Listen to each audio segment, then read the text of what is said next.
Barra de Opinión presenta. Los mexicanos están en Europa, pero no juegan. Para mí, duermen, comen, les pagan, pero nunca juegan. No son titulares en ningún equipo de fútbol. O sea, en medio de un partido es inevitable que de pronto te vayas a las leperadas. Nunca he insultado al árbitro en mi vida. Eso es un mito. Yo no fui al Mundial de 1978 porque el entrenador, que paz descanse, dijo que yo tenía un estilo sudamericano y que hacía lo que quería yo en la cancha y que eso no era bueno para el nuevo fútbol que se iba a jugar. E hizo el peor mundial que se ha hecho en la historia. Soy un entrenador que nunca ha ganado nada, me gritan la gente. Nunca has ganado nada. El título te define, te pasa a un nivel diferente en este país. Tengo que ganar algo. ¿Crees que ganen el campeonato? Está en la mente de todos los jugadores. Está en mi mente.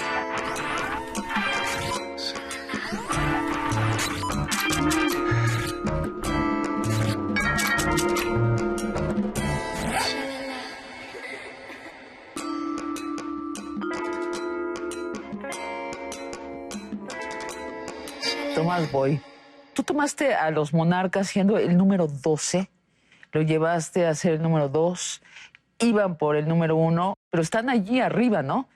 No te voy a preguntar cómo lograste llevarlos hasta arriba. Primero te voy a preguntar cómo antes no lo lograste, cómo antes fracasaste. En noviembre del año pasado estabas diciendo, me voy porque tengo aspiraciones muy altas, a mí me gusta ganar.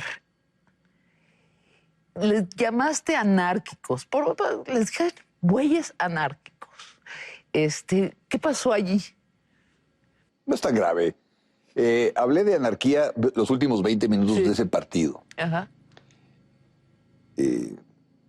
Siento que en el nivel en el que se maneja el Monarcas Morelia tiene que dar un salto de calidad en los partidos que se tienen que ganar. Entonces, el trabajo es un trabajo acumulado. Cuando llegas a esas notas altas que tienes que alcanzar, pues no las alcanzas, entonces pues, entra un poco de depresión. ¿Te enojaste? Me enojé mucho conmigo mismo más que nadie, porque uno trabaja para dar ese salto de calidad. Pero ahora, lo contrario de anarquía es tener concepto, ¿no? ¿Es lo que piensas que le faltaba al equipo? los últimos 20 minutos de ese partido nos invadió un poco la anarquía. Esto lo tomaron a mal los jugadores conmigo, se volvieron duros conmigo. Yo buscaba un revulsivo, algo importante para sacar la casta del equipo en general. En cierta forma resultó, el siguiente partido lo fuimos a ganar a los Tigres, pero quedó una cosita ahí interna. Ahora, los Monarcas efectivamente, ¿quiénes eran los Monarcas? Disculpa, así como alguien que ve el fútbol de lejos, pero lo ve. ¿Qué concepto tenía el Monarcas? ¿Quiénes son? ¿Qué representan? ¿Qué tipo de juego tenían antes de este momento dorado de los Monarcas? Los Monarcas han vivido una historia, la podemos dividir en dos partes. Antes se llamaba Atlético Morelia. Cuando lo toma TV Azteca, le dan un giro y le cambian el mote a Monarcas, que no tiene nada que ver con las mariposas, porque todo el mundo nos dice que parecíamos mariposas. Y esa época me tocó. Ajá. Pero se le quiso dar un rubro más allá de Monarcas, como imperial, de cosa de imperial, de imperialismo, de reyes, de jugar en las zonas más arriba. Y en alguna vez lo logró. En el año 2000 lo logró, el campeonato. Después de muchos años, se llamaba Atlético Morelia. Y hay una directiva que ha buscado, por supuesto, que crecer en la organización, la mercadotecnia, todo lo que requiere el fútbol moderno. Pero cuando tú lo tomas, sí es un equipo que está sin definición, ¿no? No voy a hablar de lo que pasó anteriormente. No hables de lo de antes, pero ¿qué hiciste? O sea, porque ahora sí te lo pregunto, ¿qué hiciste para tomar este equipo y llevarlo del número 12 allí a los primeros 3? Construir un equipo cuesta muchísimo trabajo. Hay que crear conceptos, hay que crear de trabajo, de conducta, y futbolísticos que tienen que permitir que este equipo sea competitivo, primero. Después, poco a poco, en el contexto nacional, Morelia no está entre los 4 más grandes, como hablan aquí en el Distrito Federal, ¿no? Pumas, América, Chivas, Cruz Azul. El nivel de convocatoria es más localizado a la ciudad de Morelia, pero la directiva siempre ha hecho un gran esfuerzo para mantener equipos importantes con jugadores importantes. Entonces, lo único que he hecho yo es tratar de que se dé en comunión general. Es difícil hablar de lo que uno hace, pero ese es el objetivo y no creo que los otros entrenadores que hayan estado no lo quisieran lograr.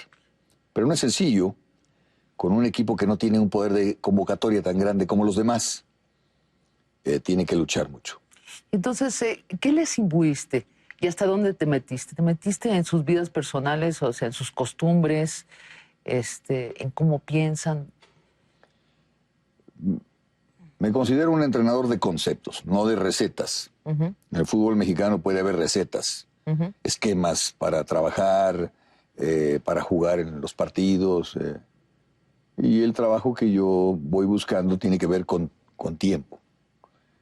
Cómo imbuir a mis jugadores, qué se tiene que hacer en determinadas circunstancias y después competir al nivel tú a tú con todos. Preparación física, ¿cómo estaban cuando entraste ahí? La preparación física depende del estilo del preparador.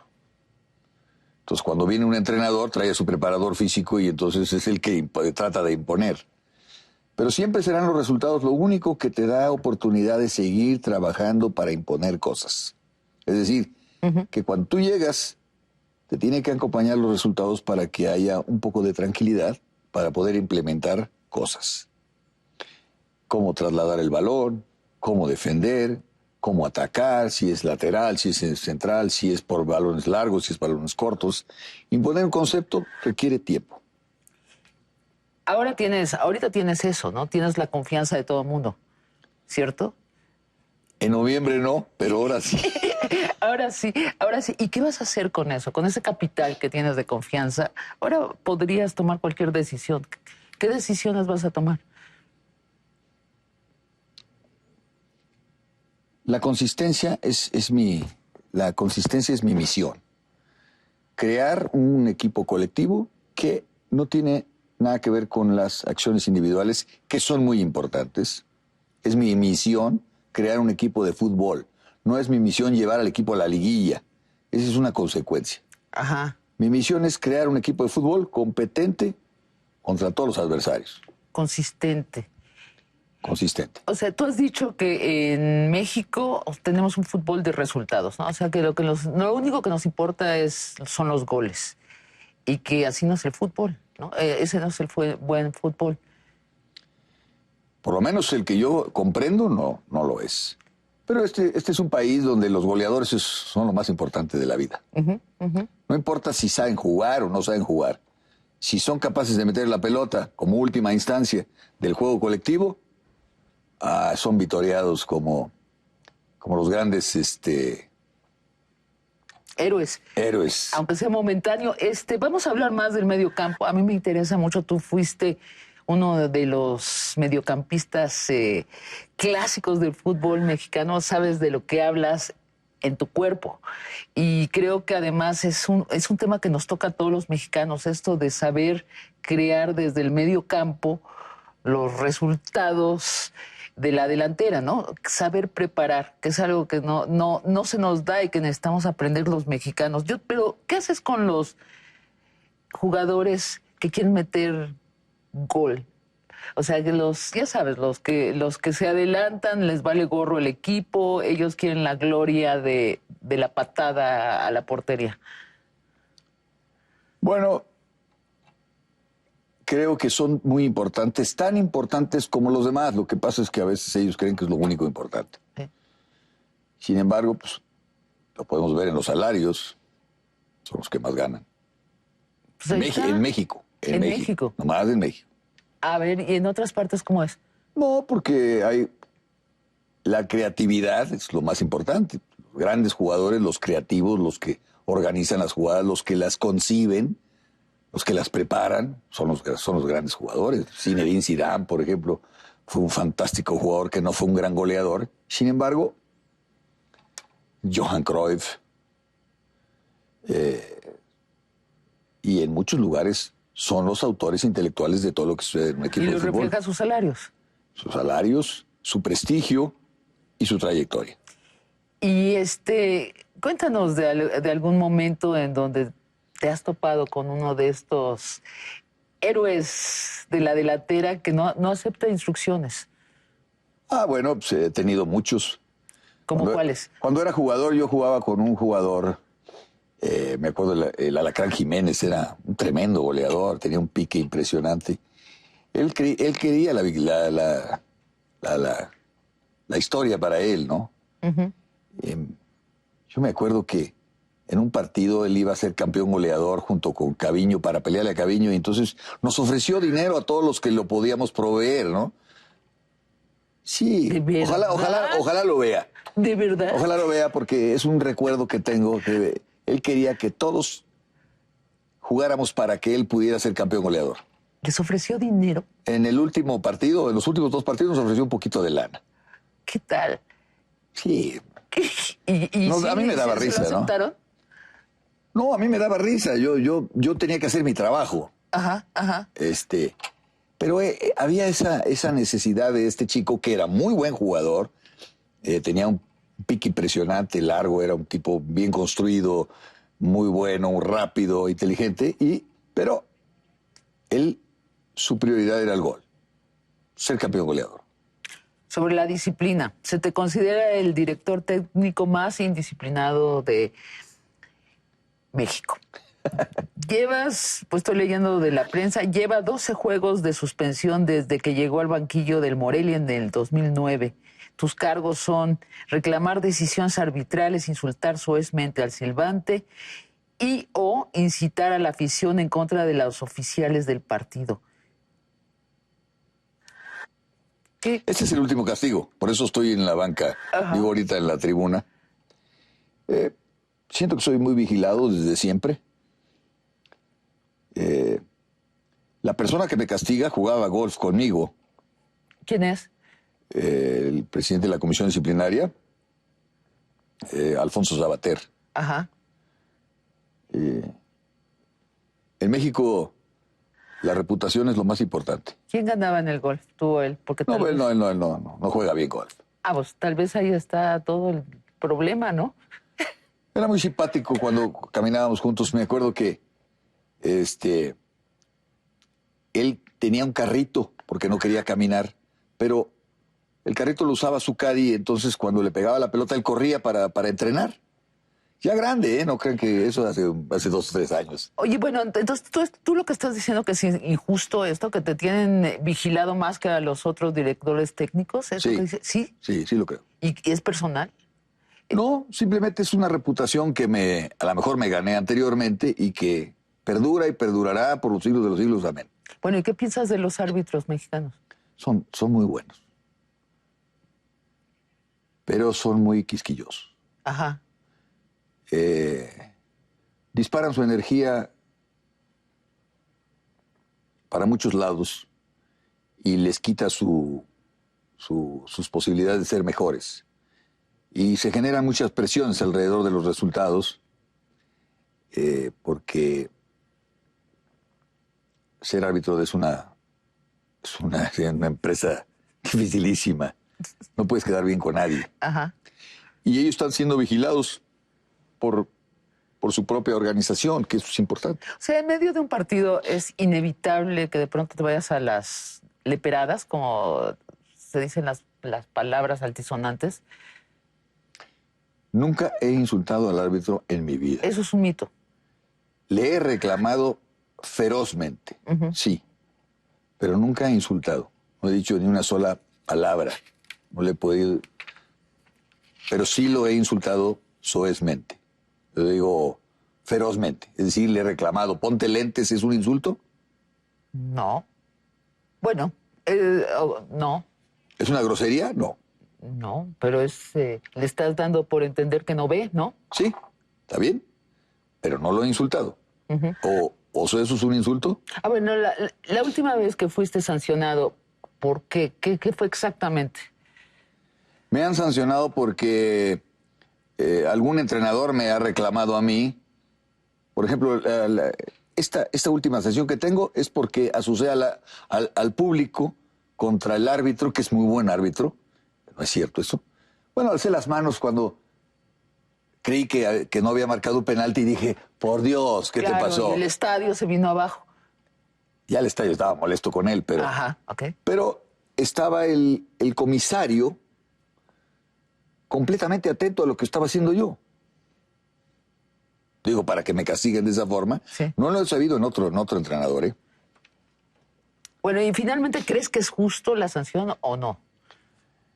No hay evidencias. Las evidencias son en video. Sí. No hay. No hay. No hay.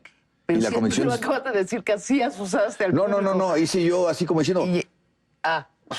Alcé mis brazos y dije, estás equivocado, árbitro. Ajá.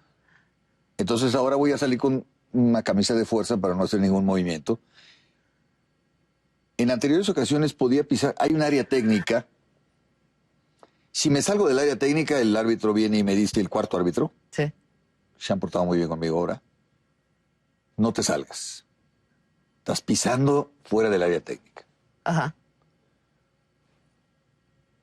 Entonces, está prohibido pisar fuera del área técnica, pero yo veo a otros entrenadores que se la pasan pisando el área técnica, fuera del área técnica. ¿Y cómo te ganaste esta reputación de rijoso? Pues, no. Soy un amante de la justicia. No tolero la injusticia. Es algo que me vuelve loco completamente. O lo que yo creo que es injusto. Vamos a hablar de tu formación, de dónde vienes. Para empezar, Tomás Boy, el apellido. Y eso es lo que dicen de ti, ¿no? Que tu papá es Tomás Mann. Sí, posiblemente. ¿De dónde viene el apellido, Tomás Boy? El apellido Boy, se supone el abuelo de mi padre alemán. No sé si por ahí viene. Y se cuentan historias, hemos visto tratar de buscar en las heráldicas a ver si encontramos algunos primos que se han informado de más, que dicen que venimos de una colonia alemana, de unos chaparritos que unos se fueron a Guatemala y otros se quedaron aquí. Todos somos parientes, todos Boy. ¿Y dónde naciste? Nací en el DF. Naciste en el DF y desde el principio me imagino que Boy era una fuente inagotable de bromas, ¿no? Sí, porque ahora ya me dicen señor Boy. Como que no puede ser, ¿no? Ajá. Sí. Y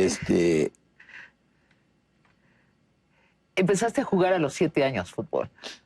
¿Dónde empezaste a jugar? En el Colegio Franco Inglés. Es un colegio marista esto. De padres maristas. De padres maristas. ¿Y que allí estudiaban religión, supongo? No mucha, ¿eh? ¿No mucha? Pero la religión era el fútbol. ¿Por qué? Pues los padres eran fanáticos del fútbol, ¿no? Me acuerdo que en esa escuela entrenaba la Tota Carvajal. ¿Qué edad tenía la Tota Carvajal entonces? Pues era, no sé, tendría unos 25 años más que yo. ¿Y ahí entrenaba? ¿Eh? Ahí entrenaba. Ahí entrenaba a los porteros o algunas selecciones. Había la selección grande, la chica y la mediana y la chica. Ajá. Yo jugaba en la chica. Tú jugabas en la chica y destacaste inmediatamente, supongo. Sí, mi papá, el director de la escuela era un holandés, el profesor Becker. Y estaba el padre Villaseñor, que me querían mucho. No era muy bueno en la escuela. Bueno, era bueno, pero no estudiaba mucho. Y me permitían estar en las canchas de fútbol. ¿Y qué eran canchas así de pasto? No, de Eran tierra. De tierra. Pero Claro. tenía muchas. ¿Qué tal? Tenía muchas canchas. Tenía 2 grandes, buenas, y muchas chicas. Y era una religión jugar fútbol.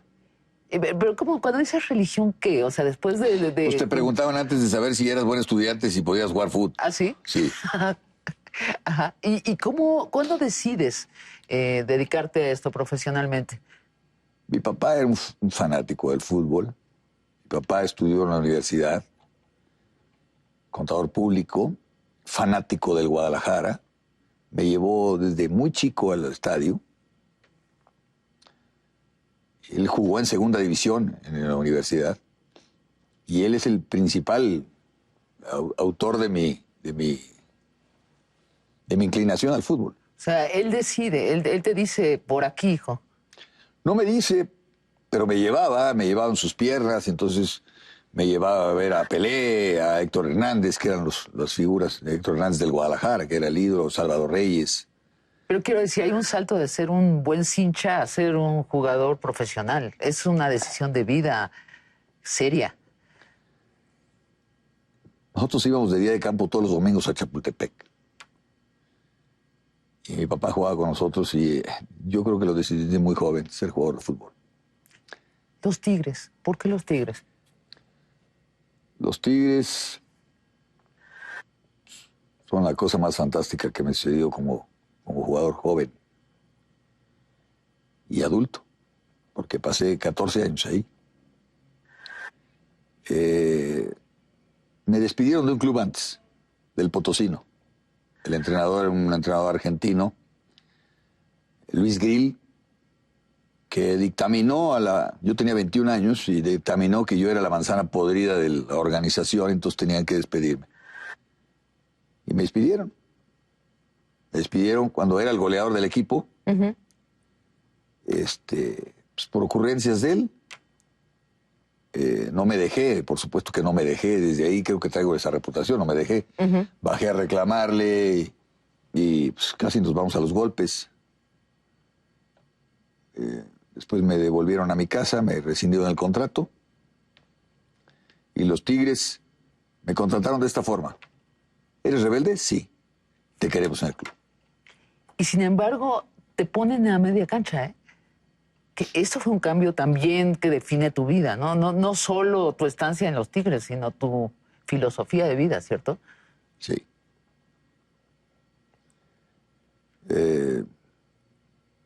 Aquí quise serlo, pero no podía. Estaba yo muy delgado, entonces me ponían en una zona donde no tenía yo que trabajar tanto en la parte física y entonces en los Tigres ya pude actuar en la zona donde más pude. ¿El medio campo? O sea, Sí, ¿tú elegiste? Siempre jugué ahí, Siempre jugaste ahí. como un segundo delantero, Ajá.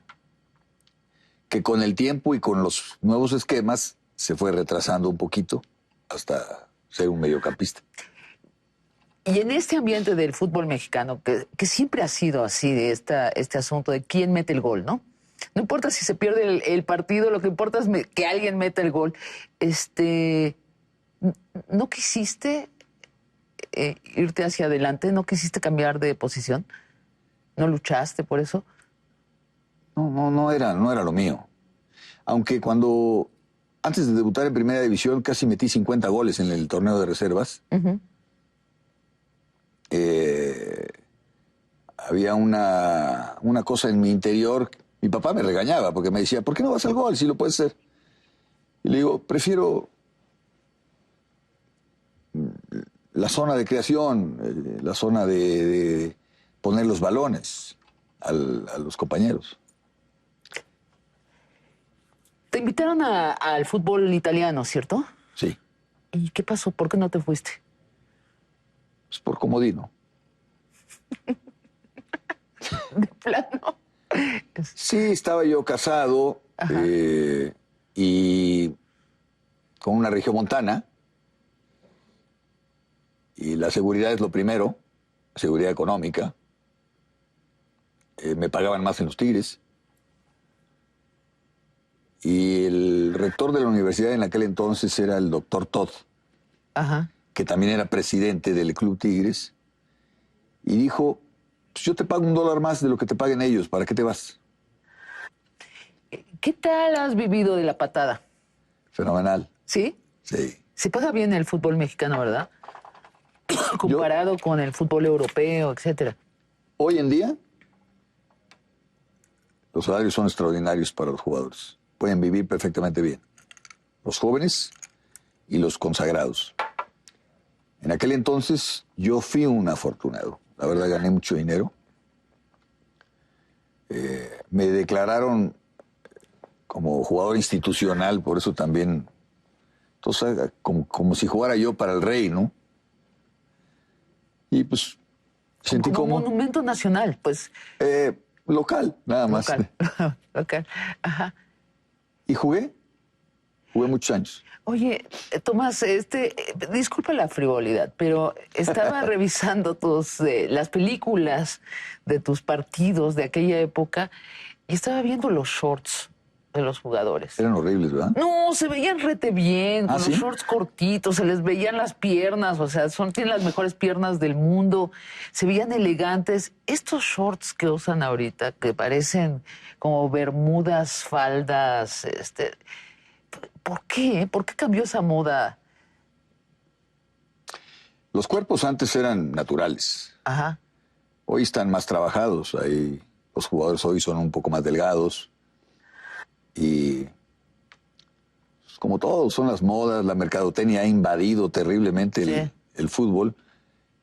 Terriblemente me refiero a mucho, para bien en muchas cosas y para mal en otras. Pero a ti ¿qué moda te gusta? Disculpa la frivolidad, pero sabes que las mujeres sí lo platicamos, esto del tamaño de los shorts, sí se veían mejor antes. Y además yo no entiendo cuál es el uso de esos shorts así desguangados, cayéndose sobre las rodillas.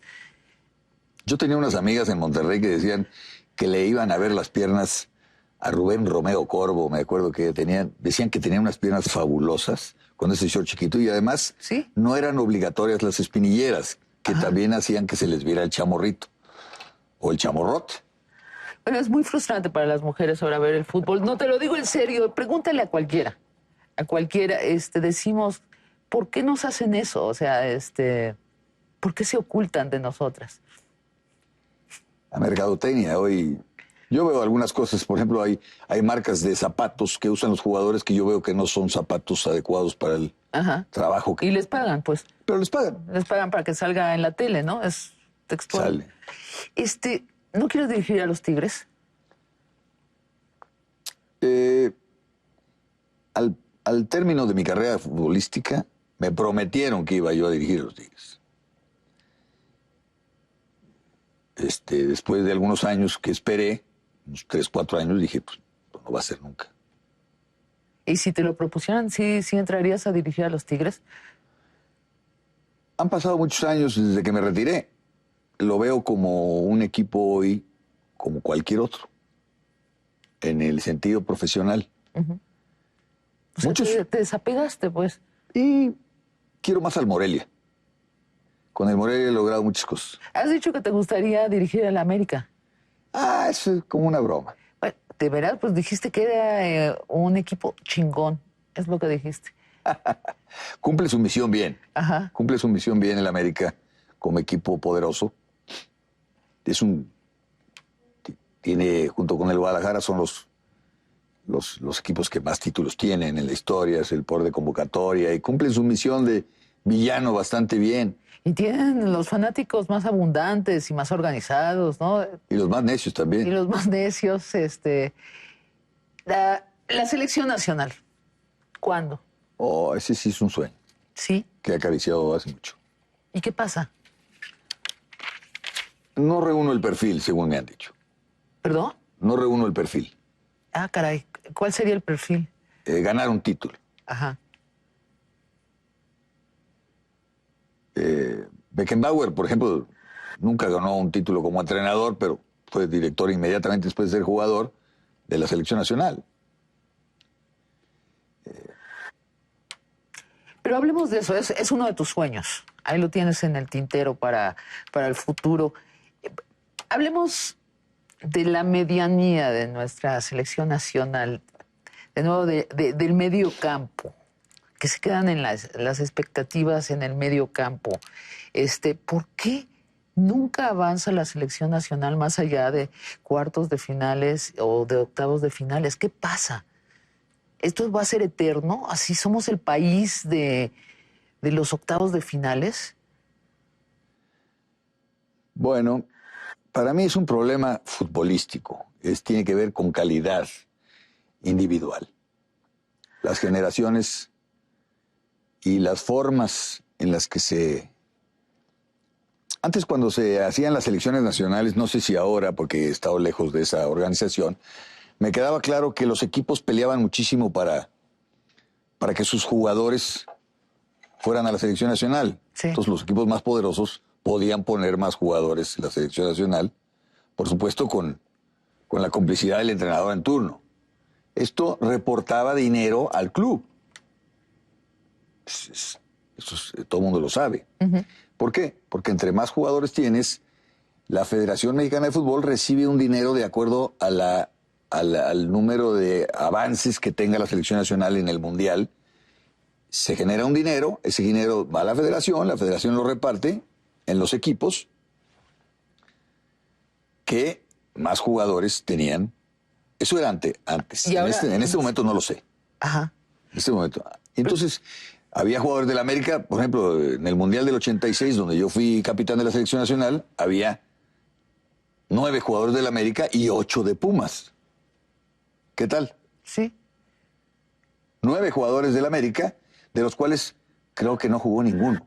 Y ahora no se pelean, pues dices. Es lo que tú dices, que en este atorón que tenemos, pues que es casi místico este asunto.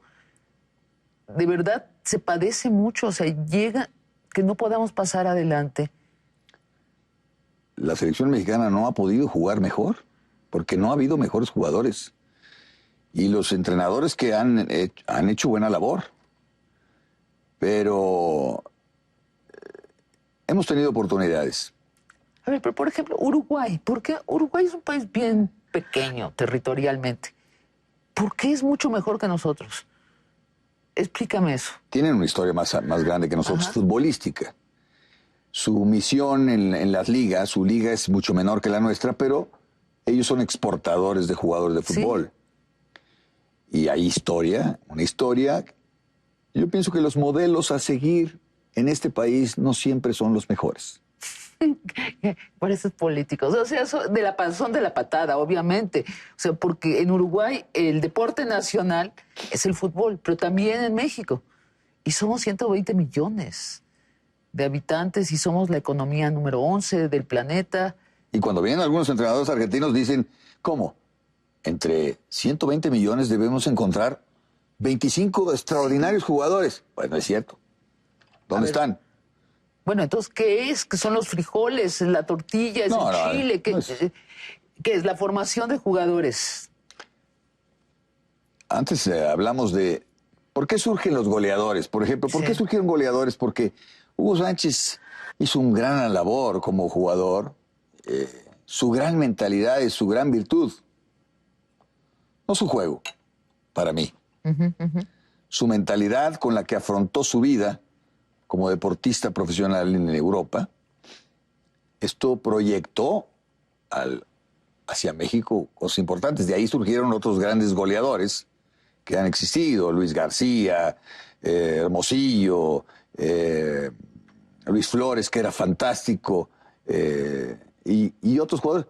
Pero mediocampistas, ¿dónde están? Sí. ¿Dónde están esos modelos? Es que ese cuate me cae gordo. ¿Tú crees que el fútbol refleja el alma de un país? Sí. ¿Y el fútbol mexicano refleja el alma colectiva de México? Sí. Sí, es solo natural, ¿no? Lo que nos falla, déjame decírtelo de nuevo, así de una villamelona del fútbol, es defendemos bien, robamos bien el balón. Y cuando llegan a la media cancha, empiezan como a bailar, como esperando que el enemigo, así bien cortésmente, pásele usted a su casa, que el enemigo llegue y se coloque. es un vicio de la selección nacional. Cambian los jugadores y sigue el vicio. Este miedo a la ofensiva. ¿Estoy equivocada o no?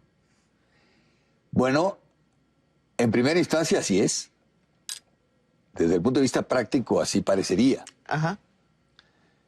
Evidentemente, de la mitad de la cancha hacia adelante, no hay el ambiente necesario para que surjan. Los modelos a seguir no son. Bueno, hay Peter Handke, un dramaturgo alemán, escribió una obra maravillosa que se llama El miedo del portero ante el penalti. No sé si has oído de ella. Sí. Bueno, nosotros tenemos más bien el miedo del delantero frente al portero, ¿no? O frente al penalti. Nos ponemos muy nerviosos cuando vamos a tirar penalti. Como que el problema ya no es del portero enemigo, sino es de nosotros, que no meteremos gol o no meteremos, fallaremos ante el planeta. ¿No crees que tenemos mucho miedo frente a la ofensiva? Crecer da miedo. Sí. Los mexicanos tenemos un país fabuloso que crece aún con el miedo. Es un país tan fantástico que estamos creciendo siempre y el fútbol es el reflejo de lo que es el país. Entonces, descríbeme un poco cuáles son los problemas del fútbol mexicano y del país. Así técnicamente. Ya hablamos de este miedo a concretar, ¿no? Ese es uno. Pero somos un país que no, en lo personal, que somos un país que no buscamos el beneficio común. Somos un país que busca el beneficio individual. Ahí va esta cosa que dices que hay que crear el gol desde muy atrás. Ajá. O sea, el que mete el gol normalmente es el que está más adelante. Es normal. Sí. Si un jugador mete el 30%, de un delantero mete el 30% de los goles de su equipo, es lo normal, porque está más adelante que todos. En nuestro país, ¿qué importa? ¿Qué importa? ¿Los resultados importan? Los resultados, claro. Es lo único que importa. El fútbol es lo único que importa. Si tú ves, en ningún país, excepto en dictaduras, el presidente aparece diario en portada. O sea, es el goleador, ¿no? Es el presidente, es el puntero. Pero ¿cuándo aparece el empresario que está construyendo una planta de automóviles en Toluca? No aparece. Excepto si lo secuestran o les falta al fisco. ¿El resultado? El resultado. Que lo secuestraron, sí, que amagó, que el presidente está mal, que el gobierno es el culpable de todo. Somos un país anárquico, perdón. O sea, no planeamos. Porque el 50% de los mexicanos se levanta pensando cómo va a fregar al otro 50%. Y eso se refleja en nuestro fútbol también. Nuestro fútbol ha avanzado como avanza el país. Ahí a golpes. Ahí se va organizando un poquito mejor cada vez. Internacionalmente el equipo hoy tiene una presentación diferente. Pero no damos ese salto de calidades de lo que hablas.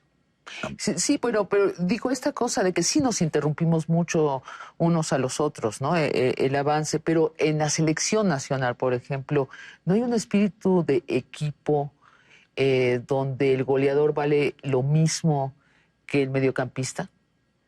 Creo que lo has venido contando, pero quiero que me lo confirmes, pues, si es así. Ahorita en la selección nacional, por ejemplo, los mexicanos hemos puesto todas nuestras esperanzas en jugadores que no juegan en Europa. Esta es una cosa que se cree mucho. Los mexicanos están en Europa, pero no juegan. Para mí, duermen, comen, les pagan, pero nunca juegan. No son titulares en ningún equipo de fútbol. Ni son figuras. Podemos hablar de Giovanni o de Vela, que son promesas. Y esas promesas... Somos un país que se ilusiona fácilmente con las promesas. Es la verdad. No solo en la parte futbolística, en la parte del gobierno, en la parte de la mejoría del... Es que tal vez creemos en la magia, ¿no? En los milagros. La Virgen. La Virgen. La Virgen va a meter el gol. Conozco muchos jugadores que tienen la Virgen abajo de la camiseta. Está bien. ¿Pintada o cómo? No, sí, tienen otra camiseta con una Virgen pintada aquí, la Virgen de Guadalupe. Ajá. Es como cuando decían que Miguel Hidalgo gritó viva la independencia, viva la Virgen de Guadalupe y viva el que era entonces el rey de España. Ajá. Así gritaron, ¿no? Sí. En unas versiones históricas es lo que dicen. Aquí, pues, la Virgen de Guadalupe hace milagros en ese sentido. No es malo ni bueno, simplemente es una forma de como te religas con lo místico. Tomás, ¿qué harías como director técnico de la selección? Si bien pronto te dijeran, éntrale, ¿qué harías? ¿Cuál sería tu ruta crítica? Es muy difícil esa pregunta. ¿A poco no la has pensado? Sí. Sí lo he pensado, pero para poder llegar tendría que pasar un tamiz que no me gustaría pasar. Ah, caray, ¿cuál? Hay intereses en la selección nacional. ¿Te estás refiriendo a todo lo administrativo que rodea, lo político que rodea la selección? La mercadotecnia hace estragos. En 1978 se decía que 4 jugadores que pertenecían a la cadena Levi's, que le hacían tenían que estar en la alineación, por ejemplo. O sea, porque Levi's pagaba cierta cantidad. Es todo. ¿Y qué intereses hay actualmente? Pues seguramente hay algún tipo de intereses. No estoy cerca, ¿no? Pero, por ejemplo, ¿Y tú yo no llamaría a los jugadores que no juegan. Yo no los llamaría, por ejemplo. A los que están en Europa y no juegan. Pues duermen, comen, cenan y ganan un dineral, pero no juegan. Ajá. No tienen ritmo de juego. ¿Cómo puedo esperar cosas que pueden hacer un jugador que no juega? No los llamarías. No, pues ¿para qué los llamo? ¿Qué más? Pues yo los llamaría y trataría de seleccionar yo. Pienso que es sagrado eso. Pienso que es sagrado elegir a los jugadores que tú crees que son los mejores jugadores más importantes. Yo no fui al Mundial de 1978 porque el entrenador, que paz descanse, dijo que yo tenía un estilo sudamericano y que hacía lo que quería yo en la cancha y que eso no era bueno para el nuevo fútbol que se iba a jugar. E hizo el peor mundial que se ha hecho en la historia. Y me quedé sin ir al escenario, a Bellas Artes, ¿no? Que es como los artistas que... Claro. El escenario es el mundial. Entonces tú exigirías, como director técnico, el director técnico es quien elige a los jugadores y no hay acá un pócar de intereses. No vamos a negociar esto. Es que yo solo pienso en fútbol. Pero no siempre puedes hacer eso. Hay otros intereses. Pues es importante fulanito porque nos va a llenar el estadio, nos va a llenar acá o lo que sea.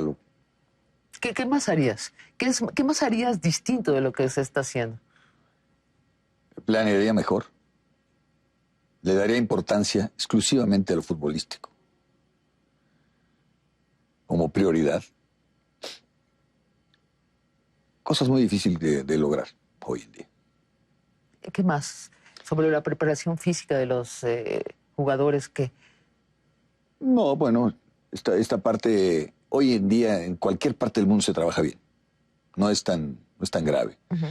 El Mundial pasado, México, yo puedo poner las manos al fuego que fue el que más corrió. Tuvo una condición física fabulosa. ¿Sí? Sí. ¿Sí? Sí, pero no pasamos de allí. Es que... Bueno, corremos, pero necesitamos jugar mejor. Es que tenemos que correr por algo, ¿no? Sí, pero que no meta el gol fulanito, que por ejemplo ahorita el Chícharo Hernández, que es la figura de México, es el mejor jugador que hay en México, lo está demostrando, tiene condiciones que raramente se ven en un mexicano, tiene una gran potencia, una gran velocidad, una gran mente y un gran valor. Es una cosa fantástica. Obviamente a él sí lo traerías. Es titular, pero titularazo. Fantástico jugador. ¿Qué vamos a ver todavía este año de los Monarcas? ¿Qué vaticinas? La inconsistencia ha sido un valor que no he podido erradicar Erradicar, ajá. Ah, caray. en mi equipo, y mi misión es erradicarla, trabajar duro, con la salvedad hoy de que una pieza muy importante, que es emblemática además, es la personalidad del equipo, como es el jugador, ha quedado fuera por el resto de la temporada. Casualmente esa es mi visión, que esa individualidad no pese a la hora de trabajar. ¿Crees que ganen el campeonato? Tienen... Está en la mente de todos los jugadores, está en mi mente.